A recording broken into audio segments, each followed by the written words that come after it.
The mansion on Brooklyn Heights stood like a fortress against the storm. Behind its limestone facade and wrought iron gates, Vincent Russo sat in his private office on the third floor, watching the city lights blur through rain-streaked windows. At 42, he carried the weight of his position in every calculated movement, every measured word. His dark hair, threaded with premature gray at the temples, was slicked back in the old style.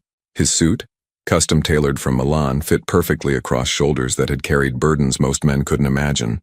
The office itself reflected generations of power: dark mahogany furniture, leather-bound books that had belonged to his grandfather, oil paintings of Sicilian landscapes that reminded him where his family came from.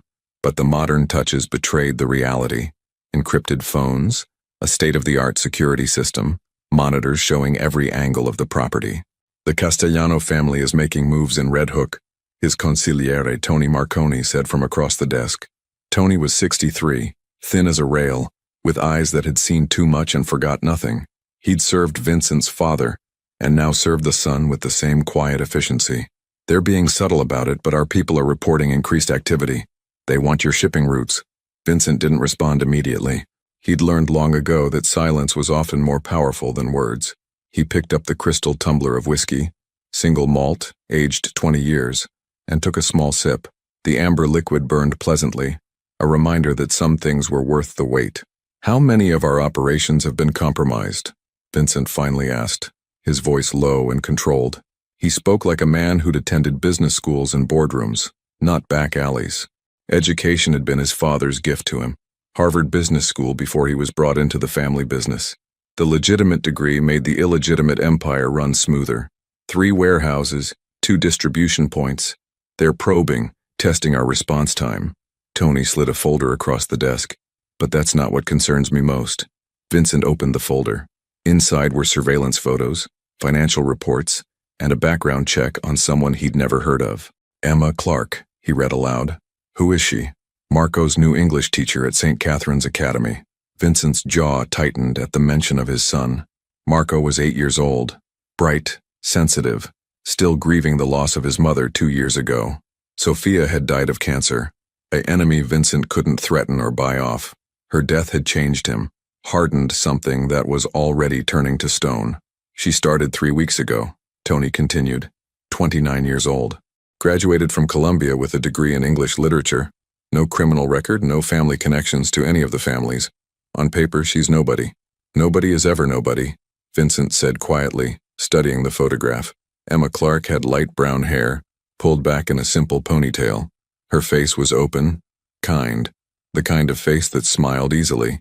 She wore a simple cardigan and jeans in the photo, taken outside the school.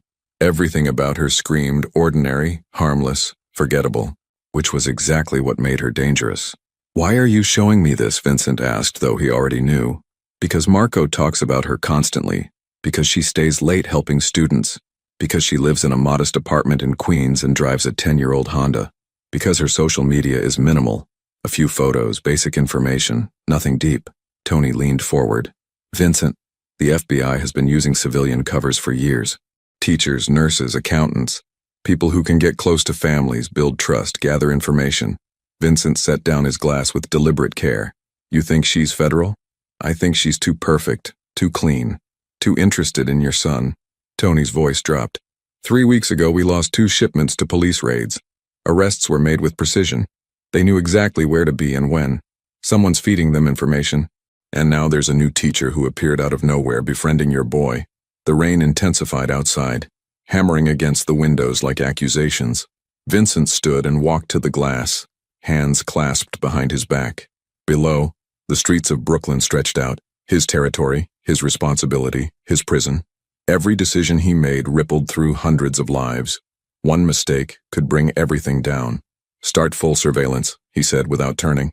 "I want to know everywhere she goes, everyone she talks to, every call she makes, but be subtle. If she is what you think she is, we can't spook her. And if she's just a teacher?" Vincent's reflection in the window was cold, unreadable. "Then Marco keeps his teacher. But until I know for certain, everyone is a threat." After Tony left, Vincent remained at the window. Somewhere in this mansion, his son was sleeping, protected by armed guards and security systems that cost more than most people made in a year. But no amount of money or muscle could protect Marco from the one thing Vincent feared most: betrayal that came wearing a kind face. He thought of Sophia, of her last words to him. "Promise me you'll let him be normal. Promise me Marco won't grow up like you did, afraid of everyone, trusting no one." He'd promised. But that was before he understood that normal was a luxury his son couldn't afford. St. Catherine's Academy occupied a converted brownstone in Brooklyn Heights, 3 blocks from Vincent's mansion. It was one of the city's most exclusive private schools. Yearly tuition cost more than most families' annual income. The children of executives, attorneys, and yes, certain businessmen filled its classrooms, all in matching uniforms, all learning Latin and advanced mathematics before they turned 10.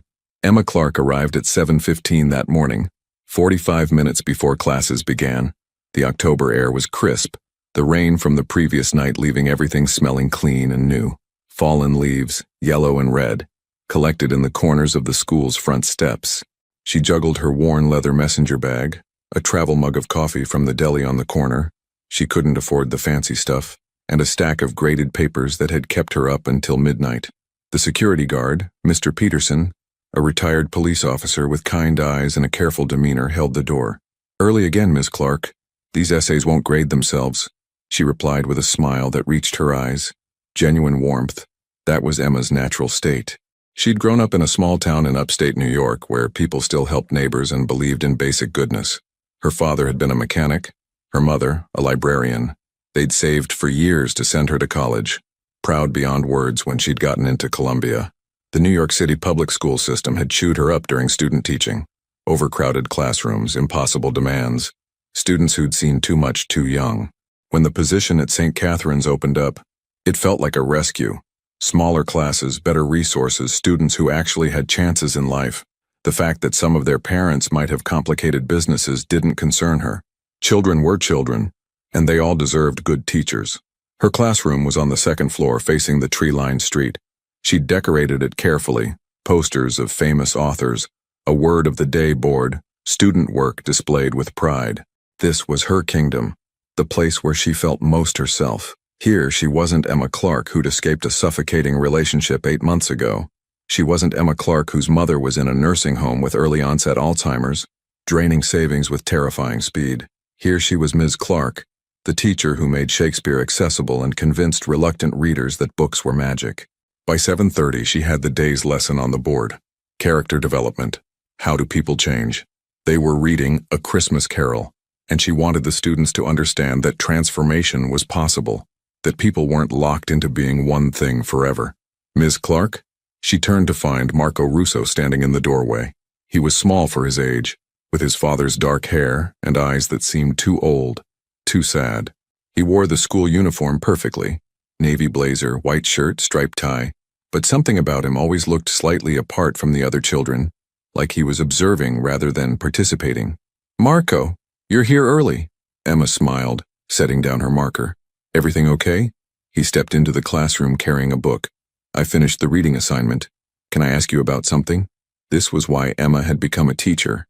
This moment, when a child's curiosity overcame their shyness, when learning became personal rather than obligatory. "Of course. Come sit." They sat at one of the small tables, and Marco opened his copy of A Christmas Carol. His copy was annotated heavily. He'd underlined passages, written questions in the margins. It was the work of a thoughtful, engaged reader. "Scrooge says he doesn't believe in Christmas, but he keeps his office open on Christmas Eve," Marco said, his finger tracing a line. "Why does he do that? If he really didn't care, wouldn't he just close early?" Emma leaned forward, delighted by the question. This was higher-level thinking, understanding that actions revealed more than words. "That's a really insightful observation, Marco. What do you think?" "I think—" Marco hesitated, choosing his words carefully. He did that a lot, she'd noticed. Measured every word like it might be used against him. "I think maybe he's lying to himself. Like, he says he doesn't care, but part of him wants to prove something, or maybe he's punishing himself." "Why would he punish himself?" Marco looked down at the book. "Because it's easier to be mean than to be sad. If you're angry at everything, you don't have to feel the sad parts." Emma's heart constricted. This child understood grief in a way 8-year-olds shouldn't have to. She knew his mother had died. It was in his file, marked with clinical efficiency. But files didn't capture the weight of loss the way it shaped how you saw the world. That's a very mature way to think about it, she said gently. And you're right. Sometimes people build walls to protect themselves, but those walls also keep out the good things. That's what the story is about. Scrooge learning to tear down his walls. Can people really change? Marco asked, looking up at her. I mean, really change, not just pretend? Emma held his gaze. I believe they can. But it takes courage, and usually it takes someone else showing them that change is possible, like the ghosts do for Scrooge. Marco nodded slowly, processing. Then he surprised her by asking, Do you like teaching here, Miss Clark? I love it. Why do you ask? Some of the other teachers seem scared, like they're being really careful about everything. But you're different. You seem happy. Emma laughed softly. I am happy. I get to talk about books with smart kids like you every day. That's pretty much my dream job. Even though we're rich kids? There was something testing in the question, like he was used to people treating him differently because of his family's money. You're not rich kids to me. You're just kids. Every single one of you has something interesting to say, something worth listening to. Money doesn't change that. Marco smiled. A real smile. Rare and fleeting. My dad says everybody wants something, that nobody does anything just because it's nice. Emma felt a chill that had nothing to do with the morning air. What do you think? I think, Marco closed his book carefully. I think you're nice because you actually are nice. Not because you want something. That's very kind of you to say. Other students began arriving, their voices echoing in the hallway. Marco stood, gathering his things. Thanks for explaining about Scrooge, Ms. Clark. Anytime, Marco. That's what I'm here for. As he left, Emma felt a pang of concern. Marco was too guarded, too careful, too aware that the world might not be safe. She wanted to help him, to show him that not every adult would let him down. But she was just his teacher, with limited power and no understanding of what his life was really like. If she'd known that at that exact moment, 3 men in a black SUV parked 2 blocks away were photographing her through the classroom window, documenting her interaction with Marco Russo, she might have understood that her good intentions had already marked her as a threat. Vincent's office at his legitimate business, a high-rise in Lower Manhattan, had floor-to-ceiling windows overlooking the Hudson River. Russo Import-Export occupied 3 floors of the building, a successful international shipping company that handled everything from Italian marble to premium wines. On paper, it was completely legal. In reality, it was the perfect front for moving things that customs agents were better off not examining too closely. Tony entered without knocking, as was his privilege, carrying a tablet.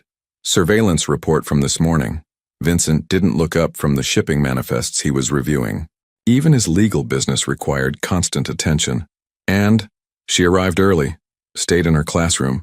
Marco showed up before other students, talked to her about the book they're reading for about 15 minutes. Now Vincent looked up. What did they talk about? Tony consulted the tablet. Our audio wasn't clear, too much background noise, but the operative watching through the window said it looked like a normal student-teacher conversation. She was animated, smiling. Marco was engaged more than usual according to the report. Marco doesn't engage easily. Vincent set down his pen, giving Tony his full attention. Since Sophia died, he's withdrawn. His previous teachers complained he never participated, never asked questions. This one's different. She seems to draw him out, which could mean she's good at her job, Vincent said slowly, or she's good at manipulation. Tony pulled up photos on the tablet and turned it toward Vincent. The images showed Emma and Marco at the small table, heads bent over a book. Her body language was open, non-threatening. Marco's posture was relaxed, something Vincent rarely saw in his son anymore. Look at this one, Tony said, swiping to another photo. She's laughing at something he said. Genuine reaction, not forced. Either she's a natural teacher or she's an excellent actress. Vincent studied the photos with an intensity that had served him well in business and less legal matters. Emma Clark's face showed none of the calculation he expected from someone with an agenda. But that's what made undercover operatives effective. They believed their own cover story so completely that they became it. What about her personal life? Vincent asked. Tony swiped through more photos. Emma at a grocery store, Emma visiting a nursing home in Queens, Emma sitting alone in her apartment with books spread around her. Quiet, almost boring. She goes to work, visits her mother twice a week at the Meadowview facility, occasionally meets a friend for coffee. No dating activity that we can detect. No suspicious meetings. Everyone has secrets, Tony. Maybe, but if she does, she's very good at hiding them. Tony put away the tablet. The nursing home visits check out. Her mother's there, diagnosed with early-onset Alzheimer's 18 months ago. Emma pays out of pocket. Insurance doesn't cover enough. She's drowning in medical debt, which is probably why she took this job. St. Catherine's pays better than public schools. Vincent absorbed this information, filing it away. Financial desperation could explain many things. The FBI had been known to offer immunity, debt relief, new identities in exchange for cooperation, plant a struggling teacher in a school, promise to solve all her problems if she just reports on one particular student and his family. What about her background? Before New York? Small town upstate, Millbrook. Father died 3 years ago, heart attack. Mother's illness started not long after. Emma was engaged to a guy named Derek Whitman, high school English teacher. They broke up 8 months ago around the time she applied for the position here. Why did they break up? Tony shrugged. No official record. But I had one of our people make some calls to Millbrook. Neighbors said Derek was controlling, wanted to know where Emma was all the time, didn't like her having friends, tried to isolate her. Classic pattern. She finally had enough and left. Moved here to start over. Vincent walked to the window, looking out at the river. A barge moved slowly upstream, carrying cargo that was probably legitimate. The world had layers. What you saw on the surface, what you suspected underneath, and the truth that was always more complicated than either. A woman escaping a controlling relationship, desperate for money, grieving her father, watching her mother disappear into illness. Vincent said, that's someone vulnerable, someone who could be recruited, manipulated, offered a way out if she cooperates. Or, Tony said quietly, she's just a woman trying to survive and do something good with her life. Vincent turned sharply. You think I'm wrong? I think you're cautious, which has kept you alive and out of prison. But Vincent, Tony hesitated, then pushed forward. They'd known each other too long for complete deference. Marco is happy. For the first time in 2 years, he comes home excited about school. He talks about what he's learning. Yesterday, he asked me what my favorite book was. When's the last time he showed interest in anything that wasn't forced? That doesn't mean she's trustworthy. It doesn't mean she's a threat either. Vincent's phone buzzed. Encrypted message from one of his lieutenants. Another issue requiring his attention. Another fire to put out. Running an empire, legal or otherwise, meant constant vigilance. The moment you relaxed, someone saw weakness and moved against you. Continue the surveillance, he ordered. I want to know everything. And Tony? Have someone look into that ex-fiancé? If he was as controlling as you say, he might have information about Emma that's useful. After Tony left, Vincent stood at the window for a long time. Below, the city moved with its usual chaos. Millions of people, each with their own agenda, their own secrets, their own survival strategies. He'd learned to navigate this world by trusting no one completely, by always assuming the worst, by being prepared for betrayal. But Marco's face in those photos haunted him. His son, actually smiling, actually engaged with the world instead of retreating into grief and isolation. Vincent thought of Sophia again, her final wish that Marco grow up different from him, not paranoid, not isolated, not alone inside walls of suspicion.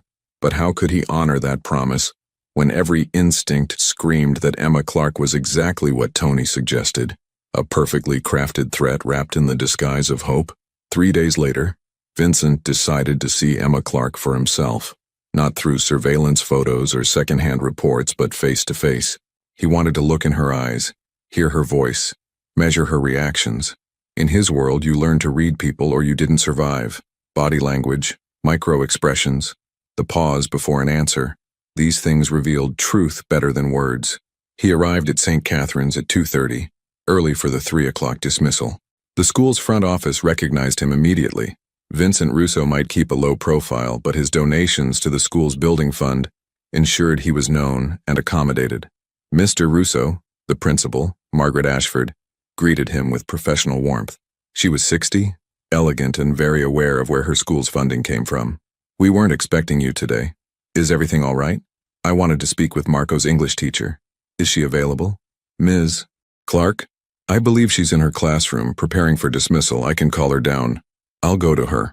Vincent's tone made it clear this wasn't a request. I prefer not to interrupt her routine. Which room? Second floor, room 204. But Mr. Russo, If this is about a concern, I should be present. It's just a parent checking in on his son's education. Nothing formal.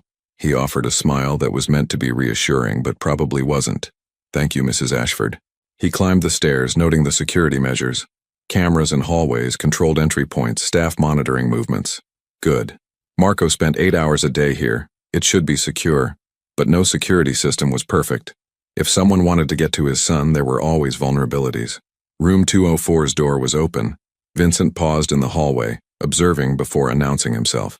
Emma Clark stood at a bulletin board, pinning up student work. She moved efficiently but took time to place each paper carefully, making sure they were straight, that every student's work was featured equally. Her outfit was simple.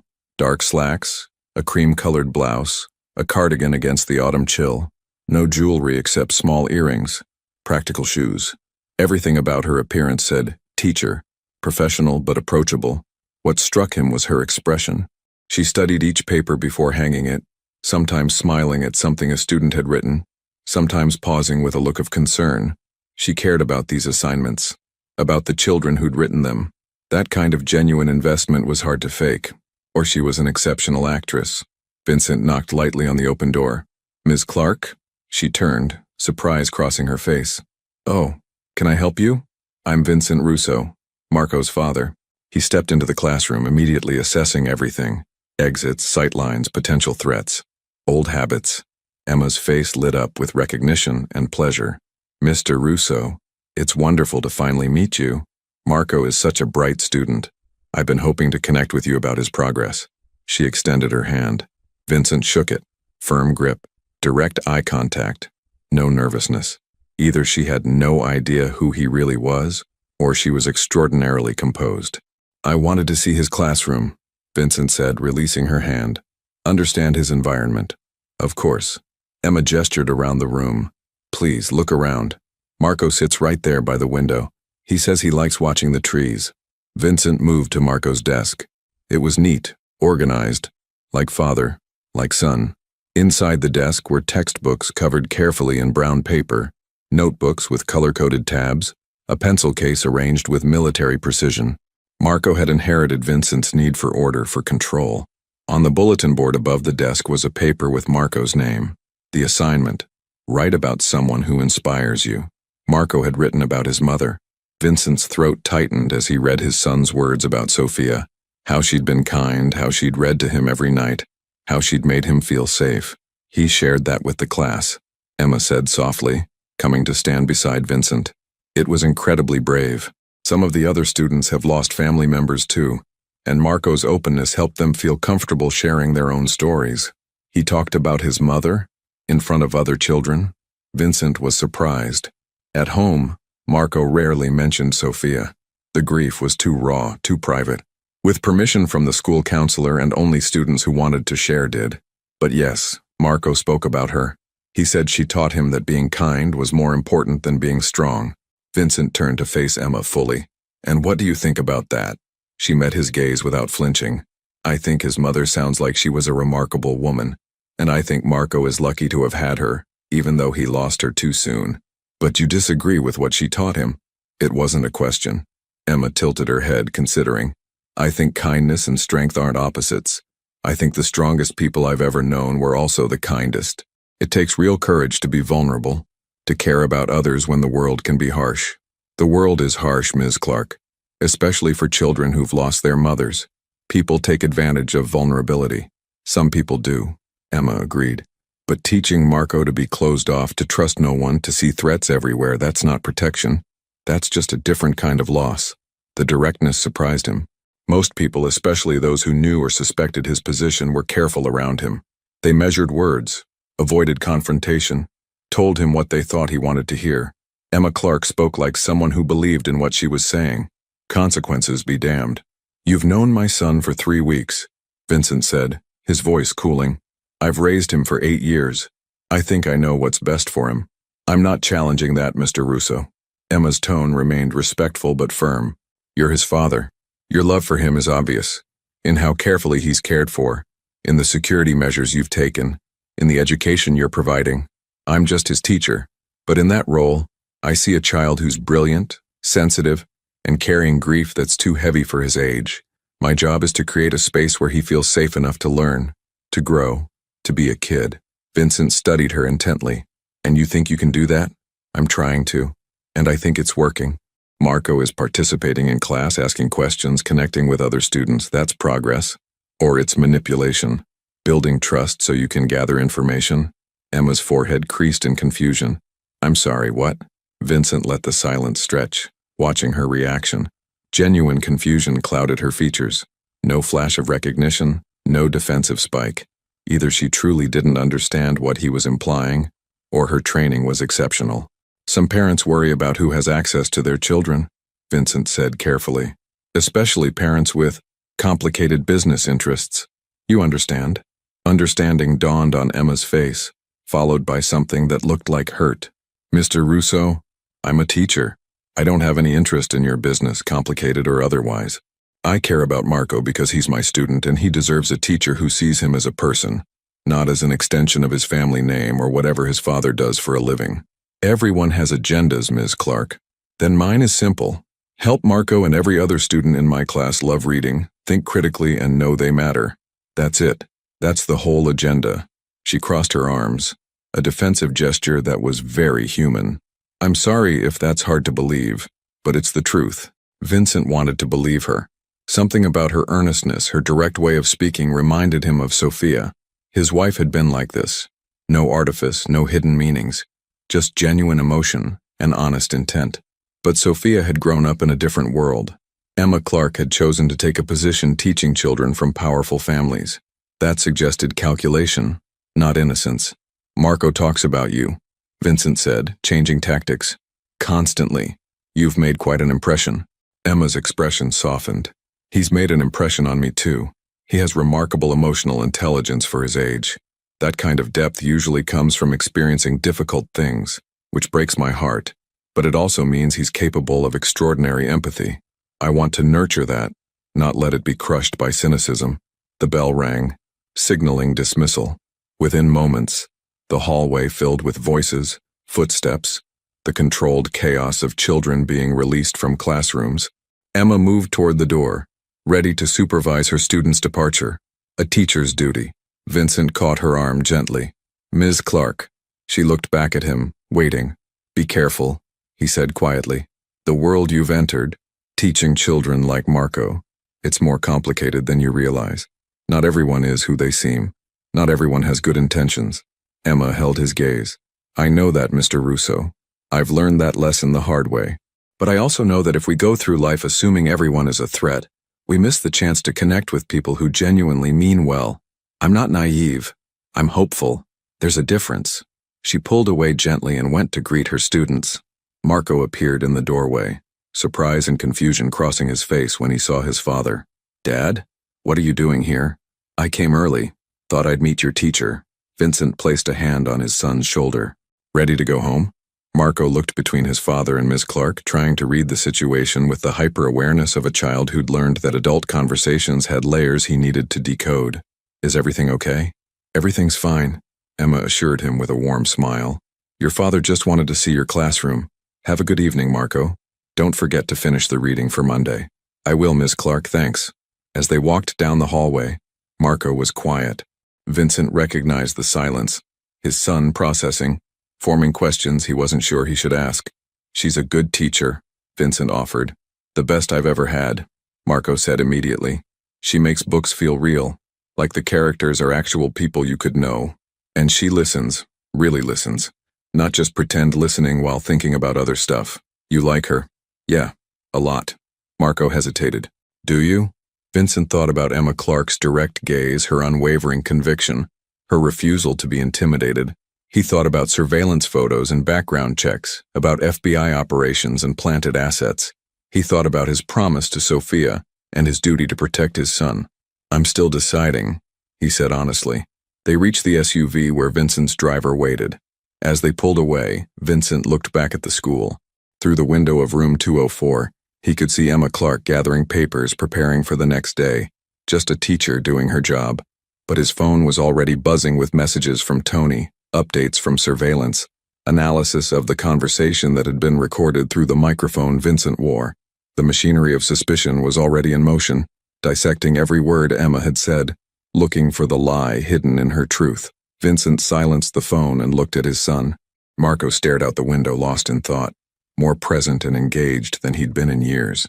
This was the problem with hope. It made you vulnerable. It made you want to believe. And in Vincent's world, belief could get you killed. The week following Vincent's visit to St. Catherine's Academy unfolded with methodical precision. Tony Marconi coordinated the surveillance operation like a military campaign.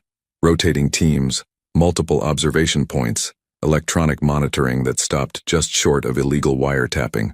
They couldn't bug Emma's apartment or phone without risking exposure, but they could follow her, photograph her, document every moment of her carefully ordinary life. The surveillance logs accumulated on Vincent's desk like evidence in a trial. He read them each evening after Marco went to bed, searching for the crack in Emma Clark's facade, the moment when the mask would slip and reveal her true purpose. Monday, 7:15 a.m. Subject departed residence Queens. Stopped at Corner Deli, purchased coffee and bagel. Arrived St. Catherine's 7:42 a.m. No suspicious contacts. Monday, 3:45 p.m. Subject remained after dismissal, grading papers in classroom. Departed 5:20 p.m. Drove directly to Meadowview Nursing Facility, Queens. Visited patient in room 237. Confirmed. Eleanor Clark, subject's mother. Duration, 1 hour, 15 minutes. Monday, 7:10 p.m. Subject stopped at grocery store.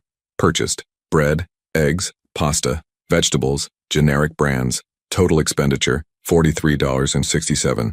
Returned to residence, no further activity. Vincent studied the grocery receipt that his team had photographed. Generic brands, careful budgeting. The pasta was on sale. She'd bought 3 boxes to save money. This was either an elaborate cover story or the reality of a woman struggling financially. He pulled up the surveillance photos from the nursing home visit. Emma sat beside her mother's bed, holding the older woman's hand. Eleanor Clark's face was vacant, the cruel emptiness of Alzheimer's evident even through a camera lens. Emma spoke to her mother with patient gentleness, showing her photographs, reading aloud from a book. Her mother didn't seem to recognize her, but Emma continued anyway, maintaining connection to someone who no longer knew who she was. The photo that struck Vincent most showed Emma in profile, her face unguarded. Tears streaked her cheeks, but she was smiling, laughing at something she'd just read. Grief and love coexisted in her expression, the complex emotional reality of losing someone in slow motion. Tony entered the office without knocking, carrying his ever-present tablet. Tuesday's report. Anything unusual? That depends on your definition of unusual. Tony settled into the leather chair across from Vincent's desk. She volunteers at a homeless shelter on Tuesday nights. Has been doing it for the past month. Serves meals, talks with people, helps organize donations. Vincent leaned back. Homeless shelter. Perfect place to make contacts, pass information, meet handlers without attracting attention. Or she's genuinely charitable. Tony pulled up photos on the tablet. Look at these. The images showed Emma at St. Anthony's shelter in Brooklyn, wearing jeans and a faded sweatshirt, her hair pulled back in a practical ponytail. She served food with a smile, sat at tables talking with homeless men and women, played with a few children whose families had nowhere else to go. Her body language was relaxed, natural. She wasn't performing for anyone. Watch this, Tony said, playing a video clip. The footage showed Emma crouching beside an elderly homeless man, listening intently as he spoke. She laughed at something he said, squeezed his shoulder with genuine affection, then stood and brought him an extra portion of food. The man's face, weathered and hard, softened into something approaching hope. That's Miguel Rodriguez, Tony explained. Former construction worker. Lost everything when his wife died and medical bills piled up. Lives on the streets now. Been coming to St. Anthony's for 3 years. I had one of our people talk to the shelter coordinator. Emma befriended Miguel her first week volunteering. Brings him books because he mentioned he used to love reading. Last week, she helped him get an ID so he could apply for social services. Vincent watched the video loop. Emma's kindness appeared completely authentic. No cameras she knew about, no audience to perform for, just human compassion expressed in small, meaningful ways. What about her financial situation? Vincent asked. Tony pulled up bank records, obtained through methods that were technically illegal but practically necessary. She's drowning. Student loans from Colombia, her mother's nursing home costs about $6,000 a month and insurance covers barely half. Emma pays the difference out of pocket. She's maxed out 2 credit cards and is behind on a third. Her checking account currently has $847. She gets paid Friday and most of that will go to the nursing home. Vincent studied the numbers. Financial desperation was motive. The FBI could offer to eliminate her debt in exchange for cooperation. But if she was federal, they'd also provide her with expense money to maintain her cover. Emma's accounts showed no unexplained deposits, no sudden influx of cash. What about the ex-fiancé, Derek Whitman? Tony's expression darkened. Now that's interesting. I had someone dig deeper. Derek Whitman is still teaching in Millbrook, still living in the house he shared with Emma. He's also facing allegations from 2 female students about inappropriate behavior. Nothing proven, investigations ongoing. But there's a pattern. Controlling relationships, crossing boundaries, problems with authority. Does Emma know about the allegations? They came out after she left. But we found emails. Tony pulled up screenshots on his tablet. Derek sent her 47 emails in the first 3 months after she left. Started apologetic, turned angry, ended threatening. Look at this one from June. Vincent read the email. Emma, you think you can just leave and start over? You think New York will save you? You're making a mistake. You need me. Without me, you're going to fail. You'll come crawling back and I'll decide if I want to take you back. You owe me after everything I did for you. Charming, Vincent said flatly. She blocked him after that one, changed her phone number, filed a police report in Millbrook for harassment, though nothing came of it. The guy's a classic abuser, insecure, controlling, threatened by Emma's independence. Vincent closed the file, another piece of Emma's story that checked out. A woman escaping abuse, starting over in a new city, trying to build a life while caring for a dying mother and teaching children who needed her. It was a narrative that made sense. But narratives could be constructed. The FBI was patient, thorough. They could build a background so detailed, so consistent, that it became indistinguishable from reality. Wednesday surveillance? Vincent prompted. She went to a bookstore after work, the Strand downtown, spent 90 minutes browsing, bought 3 books with a credit card, all teaching resources, nothing personal. Then she met a friend for coffee, Julia Martinez, high school friend from Millbrook, now works as a nurse at Mount Sinai. They talked about Julia's upcoming wedding, Emma's money troubles, and her concerns about her mother's declining condition. No mention of Marco, the school, or anything remotely connected to you. Vincent absorbed this. You're sure the friend isn't part of the operation? Julia Martinez has been a nurse for 6 years, pays taxes, has a fiancé who's a paramedic. Her background is clean and completely separate from Emma's current situation. If she's federal, she's the deepest plant I've ever seen, and that seems excessive for one target. What did Emma say about her mother? Tony consulted his notes. She's worried the nursing home isn't providing adequate care. Her mother's losing weight, seems more confused. Emma's considering moving her to a better facility, but it costs $9,000 a month, completely out of reach financially. She told Julia she might need to get a second job tutoring on weekends. Vincent stood and walked to the window. Outside, Brooklyn stretched beneath a gray November sky. The leaves had finished falling, leaving bare branches that looked like skeletal hands reaching toward empty air. Winter was coming, the season when everything died and you learned who would survive the cold. What's your assessment? Vincent asked without turning. Tony was quiet for a long moment. Honestly, I think she's exactly who she appears to be. A good person in a bad situation trying to do right by her students and her mother. The financial pressure is real. The background checks out. Her behavior is consistent across all contexts, not just when she knows she's being watched. But you're not going to accept that without more proof, and I understand why. The timing is suspicious. She arrived just as we started having security issues. Her attachment to Marco is unusual, even for a dedicated teacher. And we can't rule out the possibility that she's so well trained that she's maintained cover under intense surveillance. Vincent turned to face his consigliere. What would you do? If this was your decision? Tony met his gaze steadily.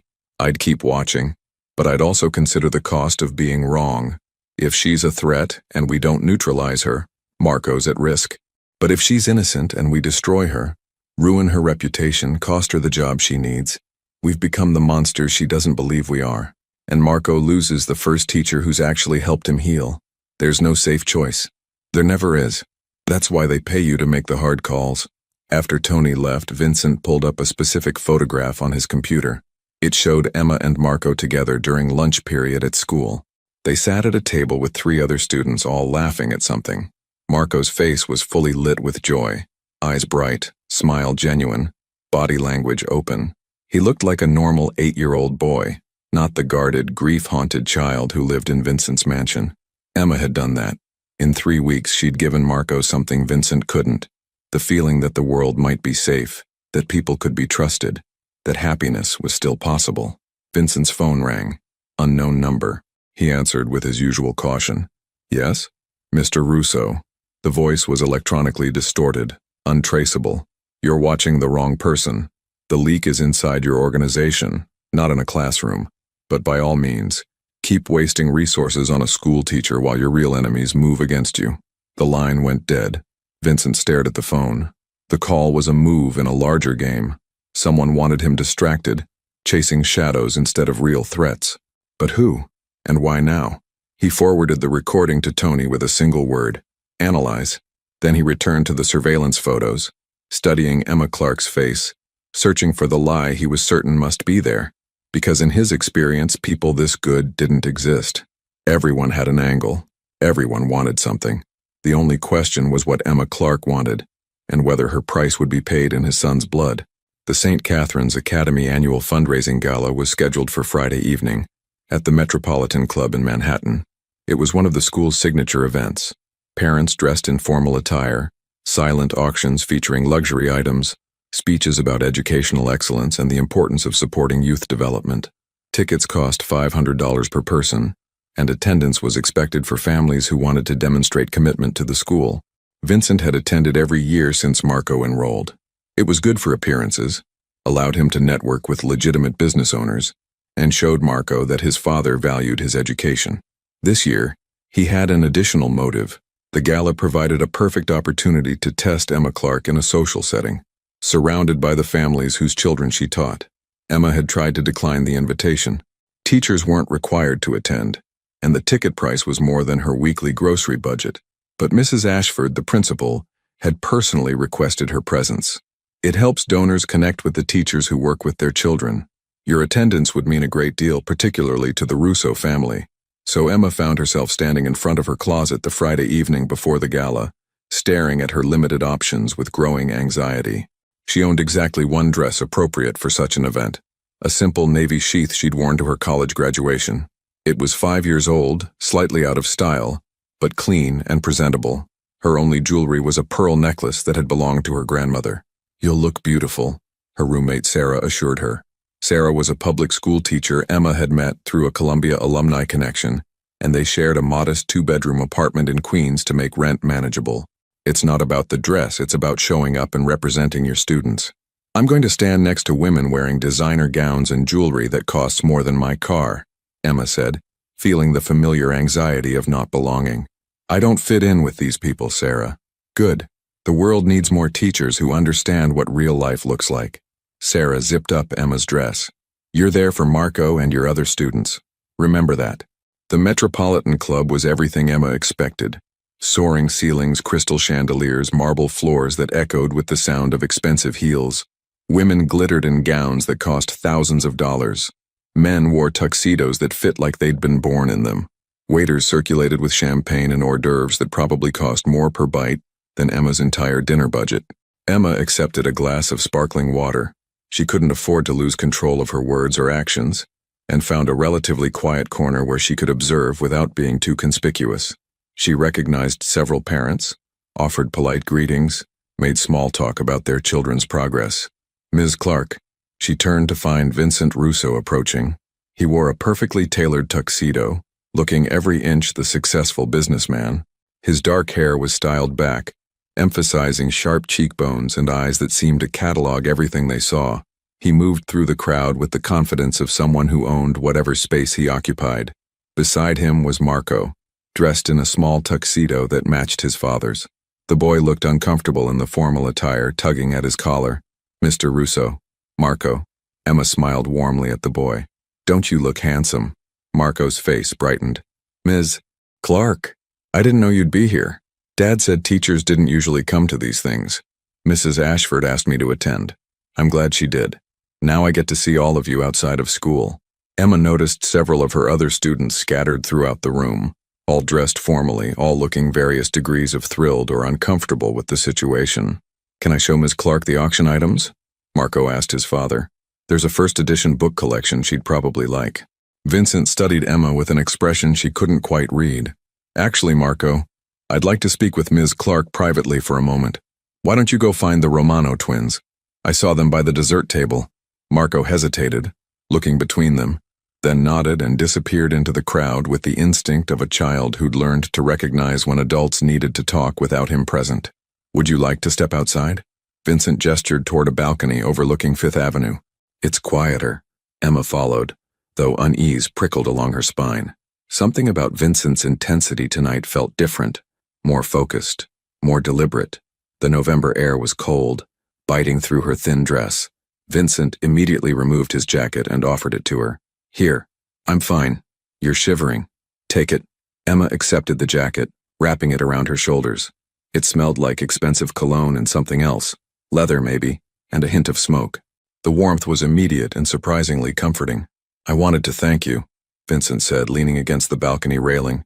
Marco's grades have improved significantly since you became his teacher. More than that, he's engaged with school in a way he hasn't been since his mother died. Marco is exceptionally bright.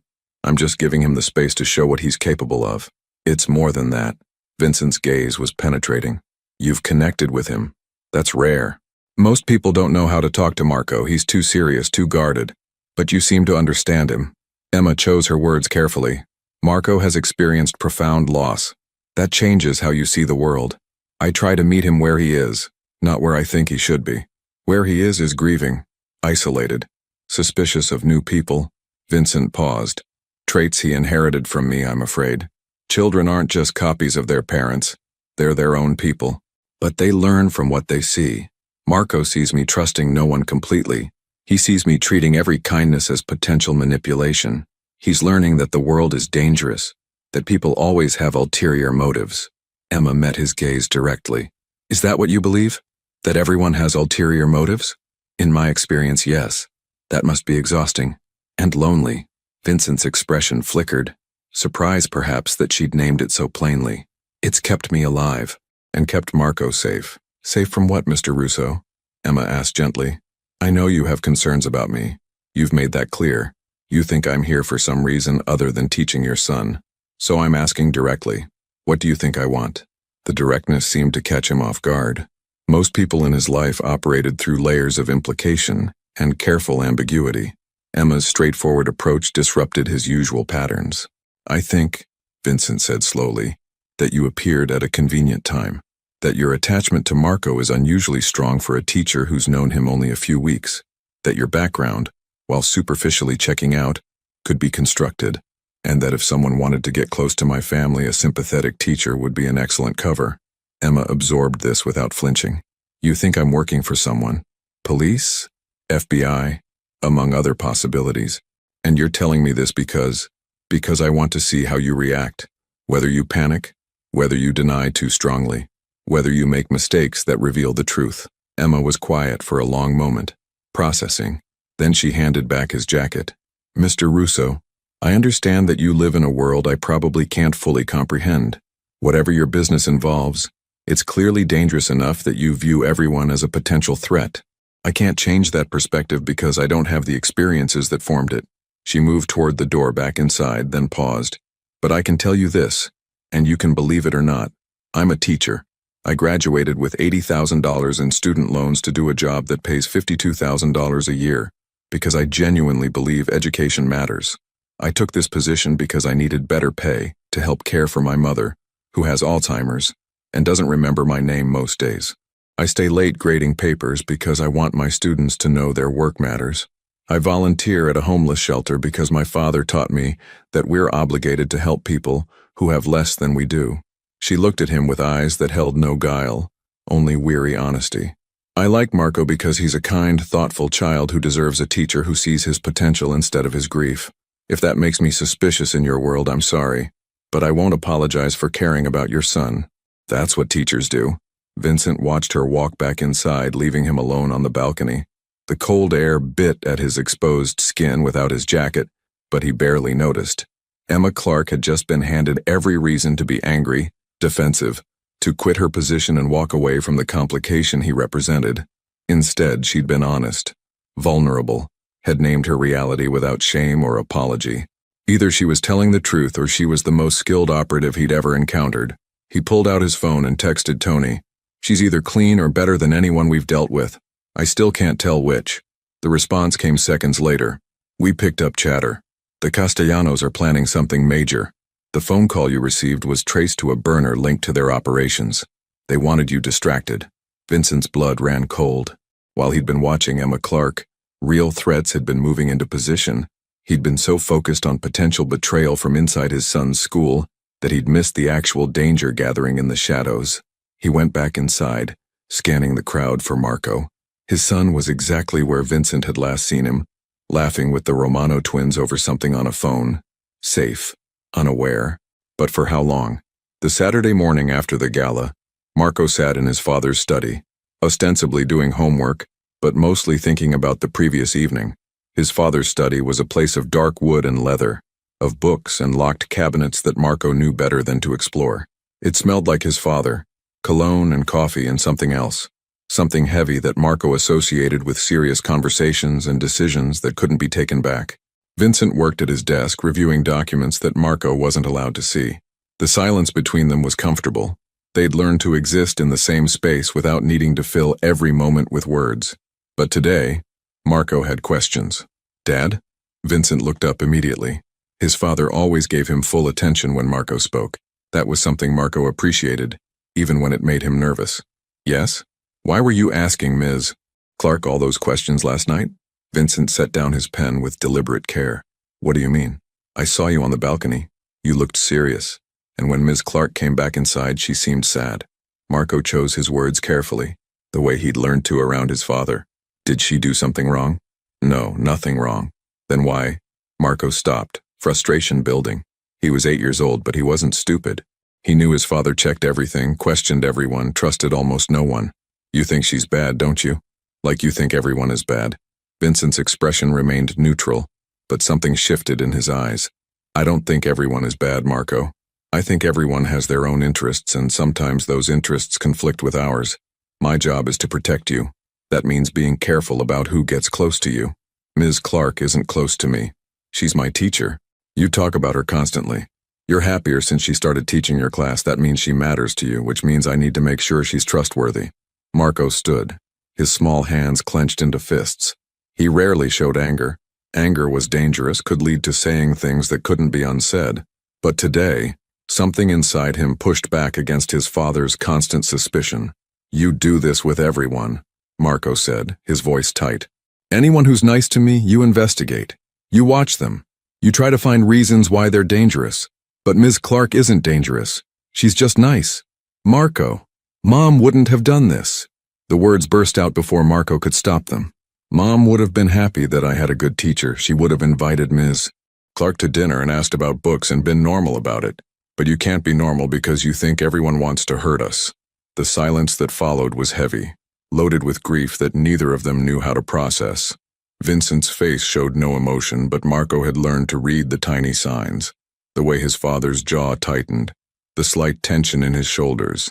"Your mother," Vincent said quietly, "lived in a different world. She believed in people's goodness because she was good, but that same trust made her vulnerable. And when she got sick, all that goodness couldn't save her. So you think being mean saves people?" Marco felt tears burning his eyes but refused to let them fall. "Ms. Clark says in the book we're reading that Scrooge pushes everyone away because he's scared. That's you, Dad. You're scared, so you make everyone go away before they can leave." Vincent stood and crossed to where Marco stood, then did something he rarely did. He knelt so they were eye to eye. His father's hands, strong and scarred in ways Marco didn't understand, rested gently on Marco's shoulders. "You're right," Vincent said. "I am scared. Every day I'm terrified that something will happen to you, that I won't be able to protect you, that I'll fail you the way I feel like I failed your mother by not being able to stop her cancer. So yes, I push people away. I question everyone. I assume the worst because the worst has happened and I can't let it happen again." Marco's resolve wavered. His father rarely admitted fear, rarely showed this kind of vulnerability. But Ms. Clark isn't cancer, Dad. She's just a teacher. I know. Vincent's voice was barely above a whisper. But when you care about someone, you give them power to hurt you. I'm not sure I can do that anymore. What about me? Do you care about me? More than anything in the world? Then you're already doing it. I could hurt you. Marco reached up and touched his father's face the way he used to when he was smaller. Mom used to say that love means being brave enough to risk getting hurt. You were brave enough to love her, even though losing her hurt so much. Can't you be brave enough to trust Miss Clark might be good? Vincent pulled Marco into a hug. Tight, almost desperate. Marco felt his father's heart beating against his chest faster than normal, betraying emotions that Vincent's face wouldn't show. When did you get so wise? Vincent murmured against Marco's hair. Ms. Clark says I'm an old soul. She says people who've been sad understand things that happy people don't.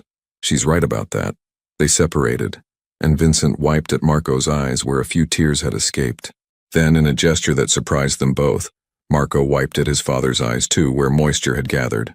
I'm going to keep checking on Ms. Clark, Vincent said. Not because I want to find something wrong, but because protecting you is my job. But Marco, I'll try to see what you see. Someone who genuinely cares, that's the best I can offer right now. That's good enough, Marco said. Later that afternoon, after Marco had gone to his room, Vincent sat in his study looking at a photo on his desk. It showed him, Sophia, and infant Marco, a family complete and happy, before cancer and death and suspicion had carved pieces out of all of them. Sophia would have liked Emma Clark, would have invited her to dinner, talked to her about books, seen past the financial struggles to the genuine person underneath. Sophia had possessed a gift Vincent lacked, the ability to trust until given reason not to, rather than suspecting until proven wrong. Marco was right. Vincent lived in fear, and that fear colored everything. It kept them alive, but it also kept them alone. His phone buzzed. Tony. Castellano family meeting observed. 3 days until something big. We don't know what yet. Vincent responded. Triple security on all locations. Marco stays home from school Monday. Then he pulled up Emma Clark's file on his computer and did something he hadn't done before. He actually read it. Not as an investigator looking for inconsistencies, but as a person trying to understand another person. Teacher certification from Columbia. Student loans that would take 20 years to repay. Mother dying in slow motion from a disease that stole memories but left the body functioning long enough to drain every resource. A father who'd worked his hands to bone and died before seeing his daughter become what he'd sacrificed for her to be. An ex-fiancé who'd tried to cage her spirit and punish her for wanting freedom. Emma Clark's life was marked by loss and struggle, yet she showed up every day with genuine kindness. That wasn't the profile of someone working an angle. That was the profile of someone who'd chosen to believe in goodness, despite every reason not to.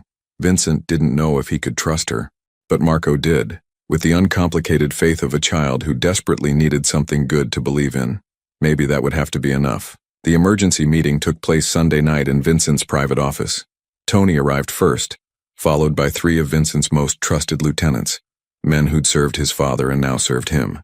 Their faces were grim, and Vincent knew before anyone spoke that the situation had deteriorated.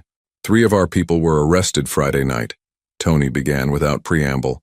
Federal charges, racketeering, money laundering, conspiracy. The arrests were surgical. They knew exactly who to target, where to find them, what evidence to seize. Vincent's hands gripped the armrests of his chair. How? Someone's feeding information to the FBI. Someone close. Tony pulled up documents on his tablet. Look at what they seized. Ledgers we kept hidden. Shipment schedules that only Inner Circle knew. Communications we thought were secure. This isn't lucky detective work. This is someone giving them our operations manual. Who? Vincent's voice was dangerously quiet. That's the problem. We don't know. Could be anyone in the organization. Could be multiple people. The FBI's been patient, building a case for months. These arrests are just the opening move. One of the lieutenants, Frank DiNapoli, spoke up. What about the teacher? Timing suspicious. She shows up, arrests start happening. Vincent had anticipated this. She's been fully investigated, background checks out. Her life is an open book, struggling financially, taking care of her sick mother. No suspicious contacts or behaviors. Or she's well trained, Frank persisted. FBI plants deep covers all the time. What better way to get close than through your kid? Marco's 8 years old. Vincent said sharply. What's he going to tell his teacher? Where the shipments come from? He doesn't know anything about the business because I've kept him completely separate. But you're not separate from Marco, Tony said quietly. Emma Clark gets close to Marco. She gets information about your routine, your security, your movements. She doesn't need Marco to know about the business. She needs access to observe you. Vincent stood and walked to the window. Below, Brooklyn slept under a November sky heavy with clouds. Somewhere out there, federal agents were building cases against his organization. Somewhere out there, the Castellano family was planning an attack. And somewhere out there, Emma Clark was probably grading papers in her modest apartment, unaware that men with guns were debating whether she was a threat that needed to be eliminated. What about the Castellanos?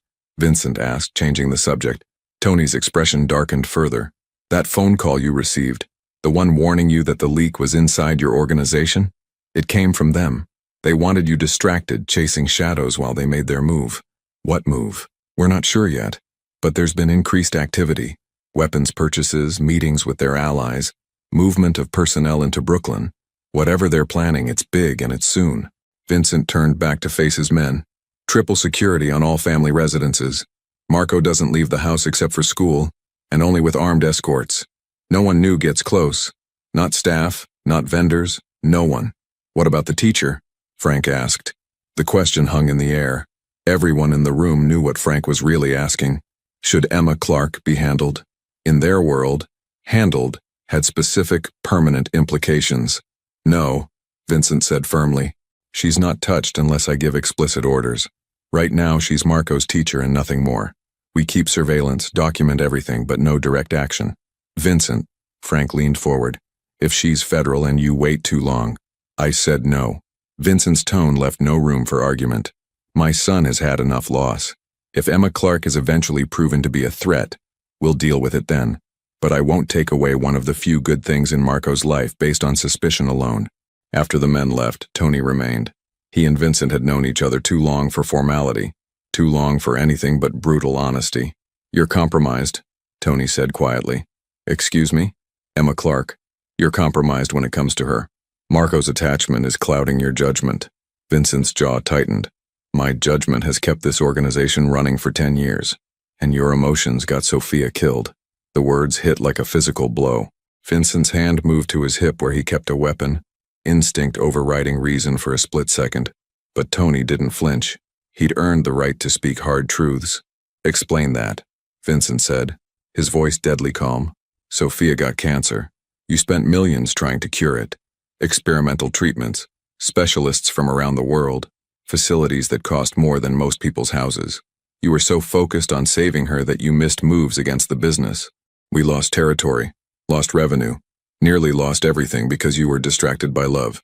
She was my wife, and I loved her too. She was good to all of us, treated us like family. But Vincent, that same pattern is happening now. Marco loves his teacher.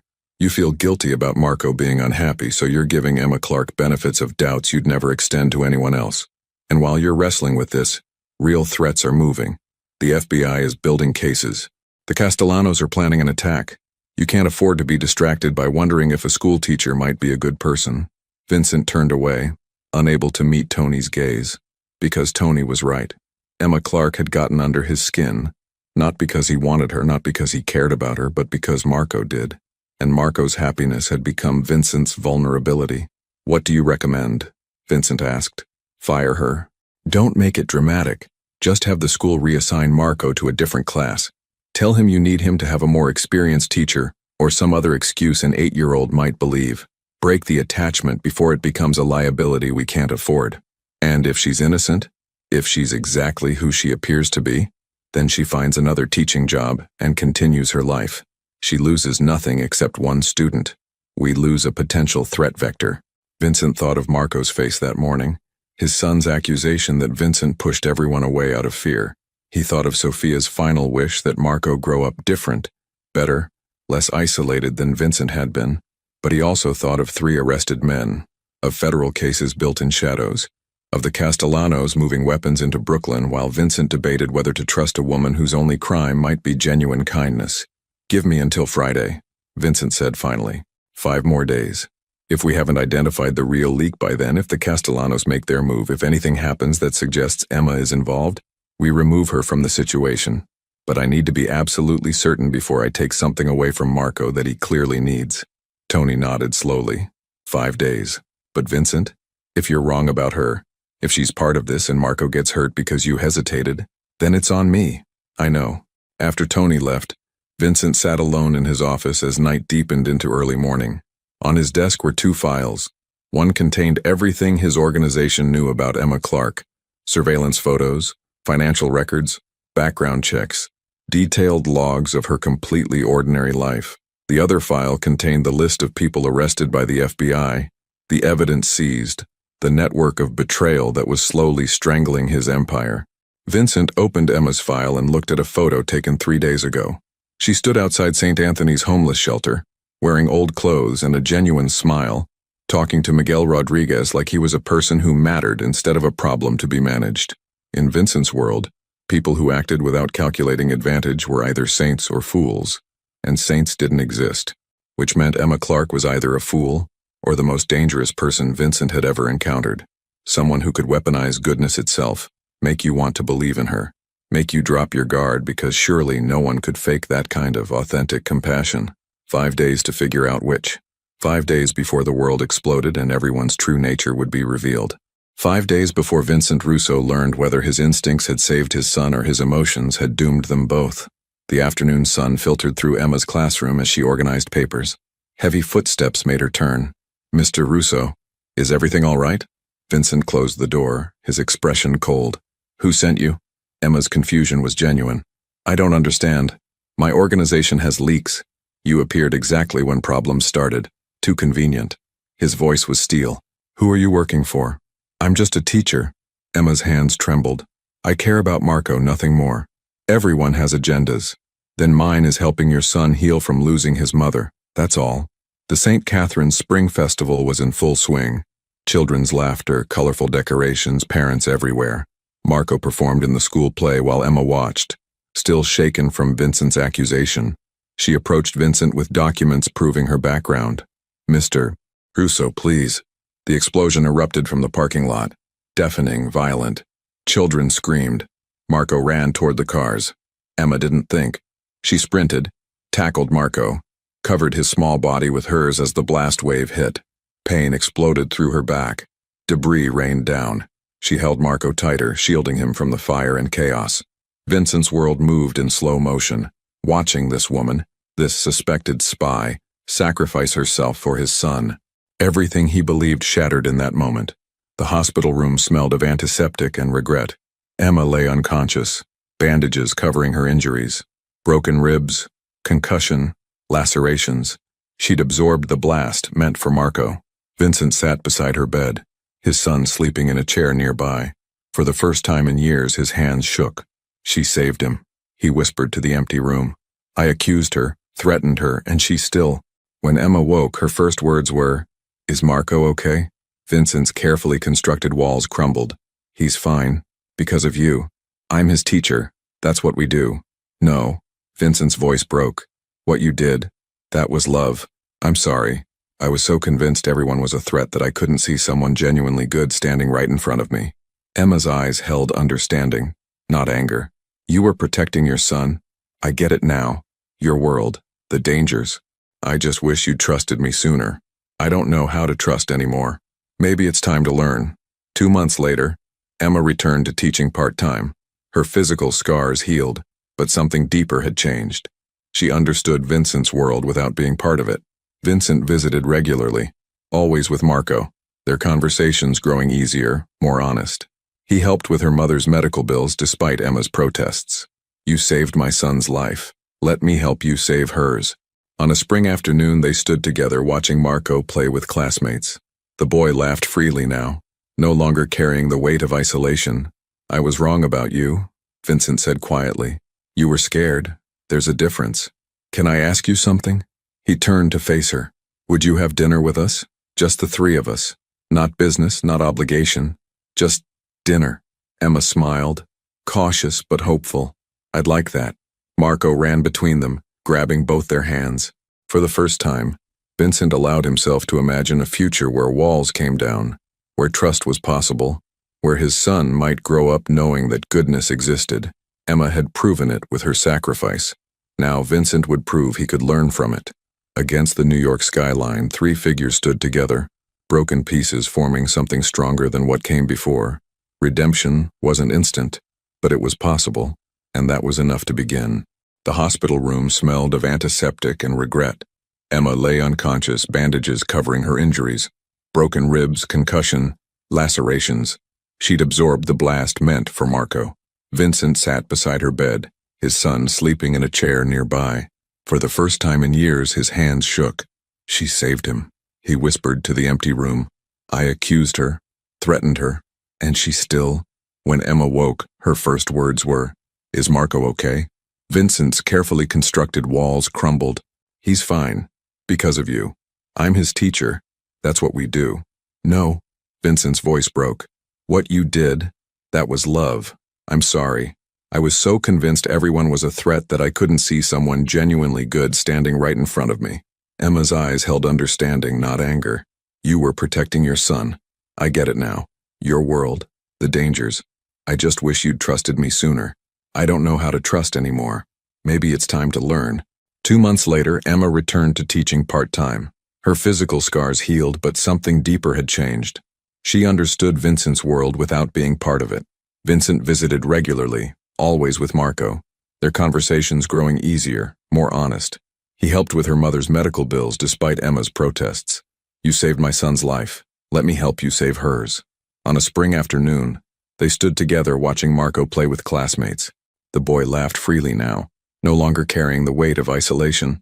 I was wrong about you, Vincent said quietly. You were scared. There's a difference. Can I ask you something? He turned to face her. Would you have dinner with us? Just the three of us. Not business, not obligation, just dinner. Emma smiled, cautious but hopeful. I'd like that. Marco ran between them, grabbing both their hands. For the first time, Vincent allowed himself to imagine a future where walls came down, where trust was possible, where his son might grow up knowing that goodness existed.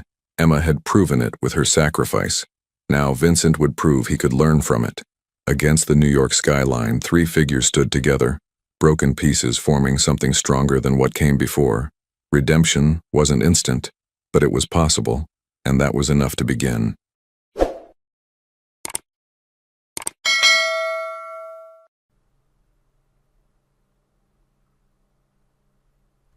Hi, Doodles. These birds are popping. Thank you. It doesn't actually, it looks normal. Okay. Putting that eye in kind of freaked me out. It's because of all the white around it right now. It looks crazy. It'll look a little less crazy once I build in the, the normal color.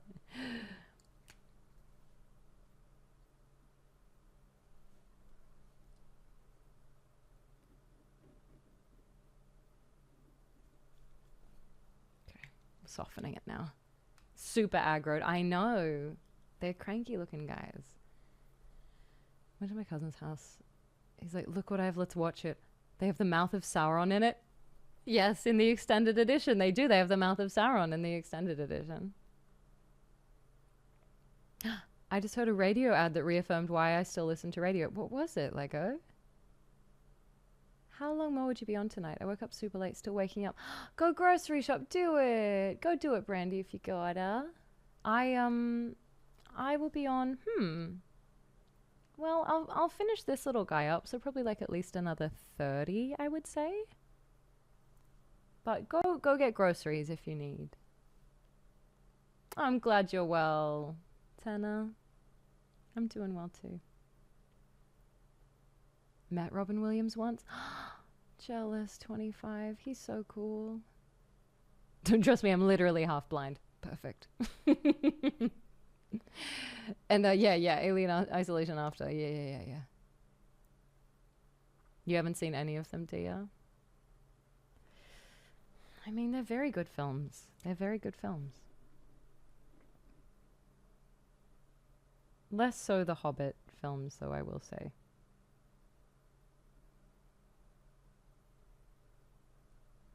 Didn't love the first one, at least. as much.